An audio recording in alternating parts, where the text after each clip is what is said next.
জাতিসংঘ উদ্যোগ নিলে করিডোর নিয়ে আগ্রহ দেখাবে বাংলাদেশ, এমন মন্তব্য করেছেন প্রধান উপদেষ্টার প্রেস সচিব শফিকুল আলম। বিকেলে চট্টগ্রাম সার্কিট হাউসে সংবাদ সম্মেলনে তিনি এ মন্তব্য করেন। এ সময় শফিকুল আলম আরও বলেন, মানবিক করিডোর নিয়ে রাজনৈতিক দলগুলোর কথা অনেকটা প্রিম্যাচিওর। জাতিসংঘের পক্ষ থেকে উদ্যোগ নিলে তারাই তখন বাংলাদেশ, মিয়ানমার সবার সাথে কথা বলবে। সবার সম্মতিক্রমে জাতিসংঘ বিষয়টির উদ্যোগ নেবে বলেও জানান তিনি। এটিকে এখনও অনেক দূরের বিষয় উল্লেখ করেন প্রেস সচিব। বলেন, চূড়ান্ত সিদ্ধান্ত নেওয়ার আগে সরকার সবার সাথে আলোচনা করবে।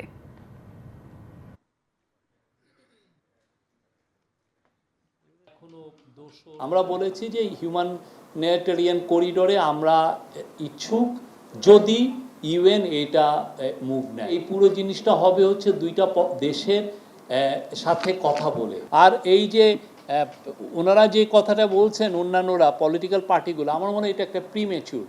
এই পুরো জিনিসটা ইউএন লেড একটা এফর্ট হবে এবং এইটা সর্বসম্মতিক্রমে হবে, এবং আমরা মনে করি যে এটা এখনও অনেক অনেক দূরের বিষয়।